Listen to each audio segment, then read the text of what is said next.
you guys, it's Rachel here with Senza Tempo Cane Corso. So I'm out here with the dogs and decided I was going to do a video where I kind of talk about just some stuff going on that's not it's dog related, but not necessarily behavioral. I did a video on that earlier, so if you watched it and you're here from that, then welcome. Here's the topic. So basically, Reese and I recently, as many of you know, we kind of had a run-in with some, I guess we are going to get some behavior.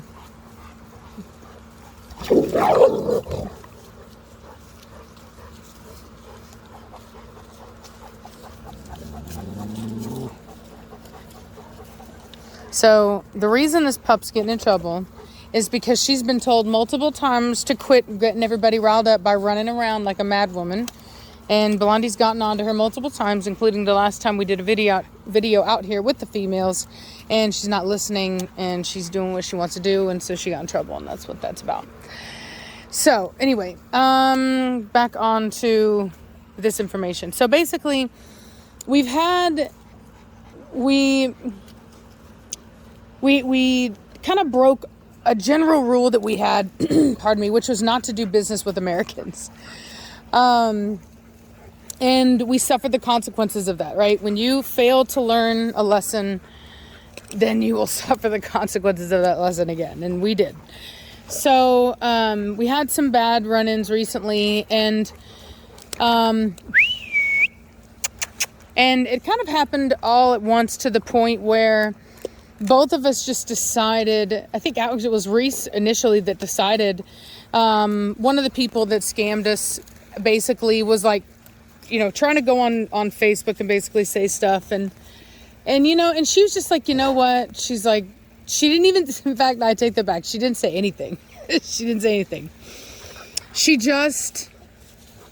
hear from her later, like maybe about 30 minutes later. And she goes, I deleted my Facebook. And I'm like, what? And she's like, yep. She's like, I deleted my Facebook. She's like, I'm done with it. And like, those of you may know, I actually deleted mine a while back. I haven't wanted mine for a long time. And so I only got back on because there were some international breeders that were, trying to talk to me. And then Reese was on there and it just was like, whatever. But when she deleted hers, I was just like, well, heck yeah, that gives me the excuse to delete mine. So I did. And I think both of us realized that it's not real. Like the people on there, you think they matter, but they don't. You know what I mean? Like they don't. They only matter so long as you think they matter. And so long as you give them the ability to matter, right? And so it's like I'm going to give you a wild example, but it's like there might be aliens in the world and they may hate Americans. But you know what? Or earthlings, I should say. They may hate us, but we don't know, so we don't care. You know what I mean? Like if you don't know, like it's the knowing that causes the issues. You know what I mean? When you give people access to you, then you're inviting their opinions and their critiques and their criticisms and their all of that. You know what I mean? Like you have to maintain boundaries. And it is a really unnatural thing for human beings to be as involved in each other's lives as people try to be on the internet. You know what I mean? We go to work with people and we know less about them than we expect to know about people on the internet. And I don't mean like popular people on the internet. I mean like people's Facebook friends. You know what I'm saying? Oh, Don Juan, what did you do? You came over here like a sack of potatoes. And I just think that it's really unhealthy for all of us. You know what I mean? Even I was caught up in it. Like you have your people that you don't like, and you're looking and seeing what they're doing, and blah blah blah, and that's what everybody does. And it's petty, it's immature, it's toxic, and it's a waste of time and happiness. And that's the biggest thing that I really didn't like, is that is that there was a certain level of unhappiness that that came with that experience. You know what I mean? Look at that. He gently put him down. He's like, don't be so rough with your sister. God, well, I guess they are. They're half brother and sister. So yeah, that works. So anyway, but I guess the thing is that, you know, like, I always gotta watch them, man. They'll run right into me. Suki, can I help you? Why are you all up on me? And so anyway, so I guess for me, it was a very freeing experience. I did kind of let people know, like, look, like, there's actually a guy that did a TikTok that I really liked about it. And he basically was like, don't come to me and tell me things that other people have said about me that are bad. You know what I mean? Like, that, it was said to you. You know what I mean? And you should keep it to yourself, honestly. Like, because I know that there are people that think that it helps, but it actually doesn't. Like, you're not really helping. Because this is why it's not help, right? The key to unhappiness is worrying about things that you have absolutely no control over, okay? And one thing that I know I have no control over are lies and people's feelings on the internet. Like, there's just nothing that I can do about that. It is the way it is. It's kind of like the old argument of, like, you know, I've posted my health testing results so many times, and yet still people go around saying that I don't health test my dogs, or they'll say I don't title my dogs, even though I did title my dogs. And so I guess it's to this point where you realize that it isn't about doing the right thing. It's not about what you do. It's about who you are, and jealousy and all that kinds of stuff. And you know what I mean? It's like when I lived in my trailer, as they call it. I hated the word trailer, but when I lived in my so she's getting in trouble. So when I lived in my mobile home, I used to get all this stuff, and even people who said they were fans were like, oh, you know, are you just gonna off now? Nirvana off. Leave it. Nirvana. Hefe. Yeah, she's better calm down, little girl. Chill out. Chill out before you get in trouble. Stop it. Chill out. Chill out. Hey, chill out. So that's why you're getting in trouble. I'm trying to help you out. Because you're going to get right back in it if you don't chill out. So, like I said, I've pulled myself away from the negativity. You know what I mean? I know that there are people that don't like me. I know that there are people that hate my guts. Like I said, when I had my mobile home, I had people who were even acting like they were friends. Not friends, but like friends of the channel. And they were like, I really support what you do, but, you know, like, don't you think that you should have more space for your dogs, blah, blah, blah. And it's like, all right. So then I move into this house, and then I've got people griping about the size of the house that I'm in, and basically, you know, claiming that I'm just some money hungry person because, you know, my house is apparently too expensive. So it's like, you can't win with certain people, and therefore you shouldn't try. And not only should you not try, but you should remove the only way that they really have to affect you. The only real way to protect yourself from people like that is to remove them from your life. And that's just what you do. Like for example, you know, I'm sure that there are people at your job that don't like you. You know what I mean? But they're not going to sit there and come into your job every day, into your office, and complain about you and talk about how much they don't like the dress that you're wearing, and you let your daughter wear bikinis and she's too young, and what, you know what I mean? Like, whatever trivial reason they have for not liking, you know, you. They don't do that, right? It's only on the internet that people do it because they know that there are no consequences, because nobody's going to leap through the internet, you know, and smash their face in. Not suggesting anyone do that.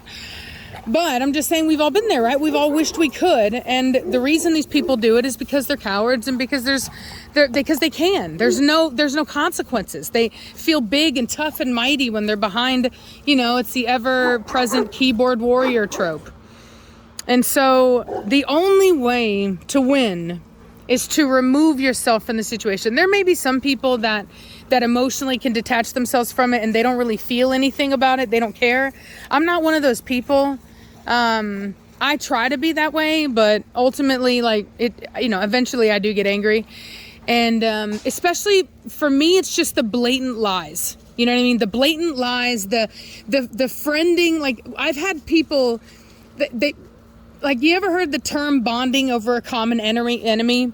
I have people that hated each other that now like each other because of me. It's like, you know what I mean? And it's so ridiculous because they're such vile people, which I guess should make sense because birds of a feather flock together. But nonetheless, it's just like, I guess it's so difficult to fathom a community that strives on pretending to be better and holier than thou. And yet when you get down to the nitty gritty of it, the only people that are truly meaningful and successful are some of the most vile, vicious, corrupt individuals, you know, that you could think of.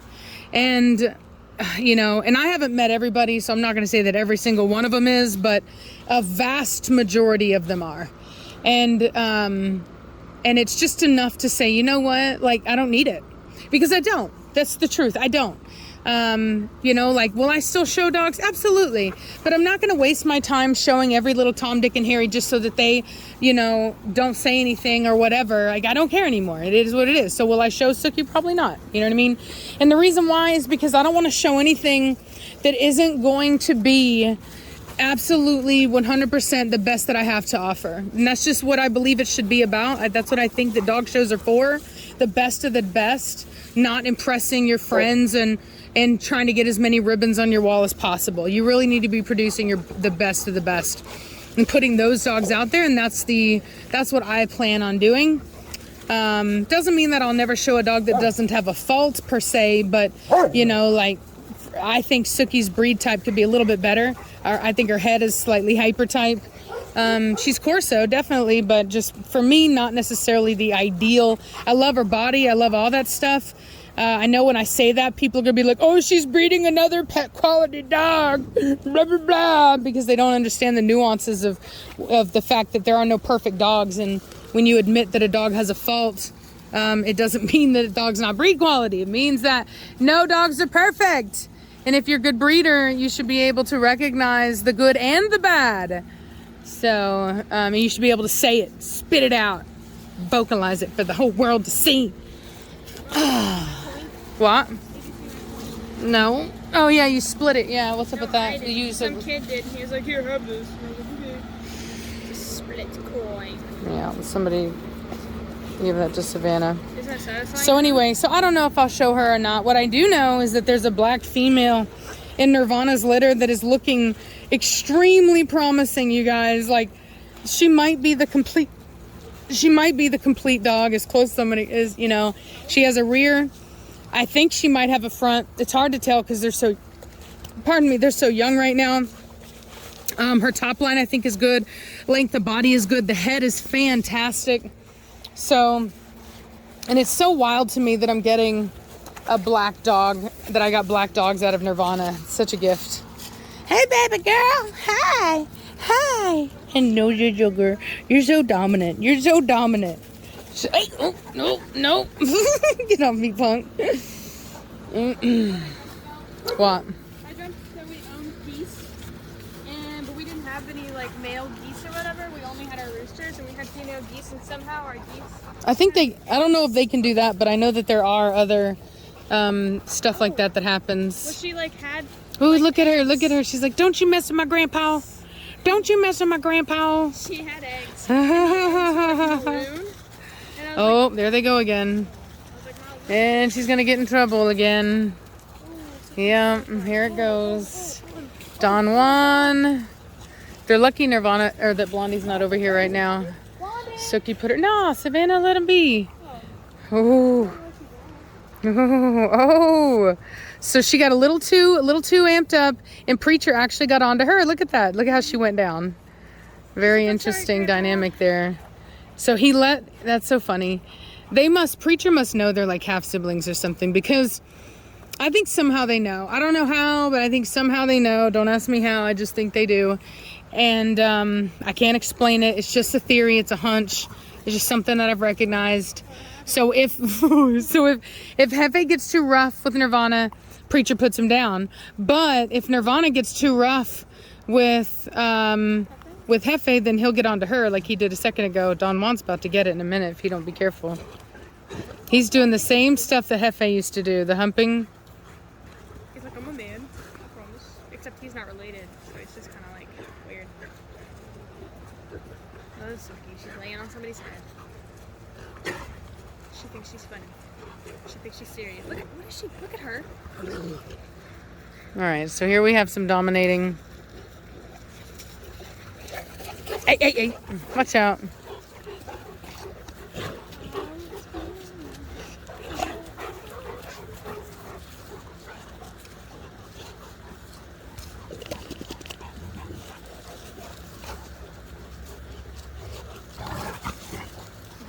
Come out of Hefe. Look at Hefe's out. Nirvana got her. So Nirvana got him. Nirvana said, I ain't clean no more. Blondie, where are you?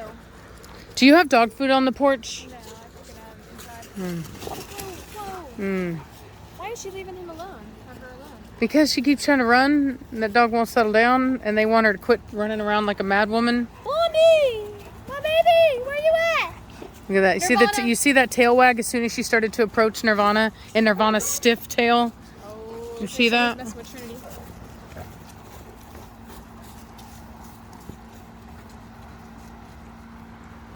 You guys are not even trapped in there. Anyway, so I guess the point to this video is that to tell you that I've said goodbye to any of the social media.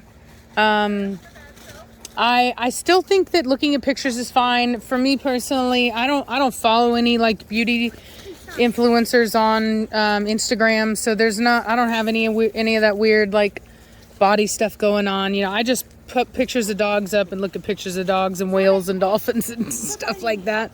So that's not an issue for me. And even if I do use TikTok, I don't like, I watch the funny stuff. I'm not watching any of the cosplayers or any of the dancing or any of that stuff. You know what I mean? Like I don't seek that stuff out. So if I did, I would remove that too. If it was a source of unhappiness or unhappy comparison, I would do that too. Girl, if you don't quit interrupting me. Overall, the idea is to spend more time doing what I love, focusing on good things in my life and happiness, and to stop caring what other people think. Because this is the thing, right? I didn't do this because of this book, but I found this interesting. I was like, you know what? I don't use Audible anymore, and I was going to cancel my subscription. And then I was like going through and I was like, I had 4 credits left. And so I found this book called The Art of Not Giving, and close your ears, young children, and a puck. We'll just say it like that. The Art to Not Giving a Puck. And it is the funniest, most awesome book like ever. And it talks a lot about, I think it was a message that I was ready to hear because of what I had done recently, of removing these like toxic people, these toxic places from my life. And really refocusing my time, my energy on positive things, good things. Because what I found is that back before I knew about criticism that I was getting, back before I just was kind of new and nobody really knew who I was a lot more free with what I said and what I uploaded, and I cared a lot less. And therefore the content was more raw and more educational, I think. And over time I got to where I was trying to avoid anything that might make, people upset or whatever. And what I realized is that, those people didn't make my channel popular. You know what I mean? There's, if I want to be more successful, and make you guys happy and give you guys what you want, I'm not going to get there by changing what I do to something else to fit people that don't even like me. Nirvana, get over here right now. What are you doing? What do you think you're doing? Get on over here, hurry. That's my baby. That's my baby girl. There's a baby girl. Look at your son. You're just like a ray of sunshine. You're so pretty. You're so pretty. Look at him. Look at the Donnie Wane. No, not Don. That dog, Primo. Primo, and he's way over there. He was stacked up. Oh, that she almost stacked herself just then. Here, Don Juan is looking mighty fine. Mighty fine. Hey, you look like a stallion, boy. Stallion. Mm-hmm. So anyway, so yeah, so that's all I got to say. I'm going to be putting out more of my old-fashioned behavioral stuff. You know, really showing it like it is, not worrying about people, you know, claiming that I'm traumatizing my dogs or whatever, like, you know, and I'm going to tell it like it is, show it like it is, and just kind of get back to more of what I used to be like, and where I don't feel like I'm constantly being attacked from all sides. So anyway, I hope that all of you are living your best lives. I hope that you understand the importance of not allowing people that don't matter to affect your day-to-day life. You know, do what makes you happy, work hard, build a future that you like and that makes you happy. And don't worry about other people, because they really genuinely don't matter. And the older you get, the more you realize that's the truth. You know, the older I get, there's a reason why they say old people don't care. You know, it's because they don't. They literally don't. Because they realize that nobody else matters. You know, you just stop caring. Karen's care. I know, I was trying to figure out a way to go with that. Karen's. I lost it. It's gone now. It's too late. It's been on the floor longer than 6 seconds. Too much. So yeah, don't be a Karen, because Karens do care too much. Karens are the ones. Well, this guy talks about this. He says he doesn't say a Karen, but he basically describes a Karen, and he says that those people are people that don't have they're a victim of their own like luxury and success. Like they don't have anything going on in their life, and there's this thing they basically say that you can't escape problems. Like you can't escape things like that. That's part of life. It is inevitable. And the harder you work to escape it, the worse things get for you. And one of the things they were saying is that even if you live a life with no problems, if you're spoiled and you grew up, you know, with your parents protecting you from everything in the world, and you've never had to pay a bill because, you know, your parents pay it for you, blah, blah, blah, you'll still create problems in your own life. You know, like you'll be complaining about other people or whatever. Like there will always be something. And that's, so anyway, so yeah. So basically, as my dad used to say at our job, he used to say, if you got time to sit around looking what other people are doing, then you clearly are not working hard enough. And so I think that's true for life too. If you got time to sit around judging what everybody else is doing with their life, you probably don't have your own life in check. Look how tall he is. Structure. Yeah, he's a big, tall dude. He's going through some weird growing stuff right now. I'll give him that. Yo, boy. So, scary boy. Yeah, he does. Anyway, well, I'm gonna let y'all go, and I'm gonna talk to y'all later. Bye.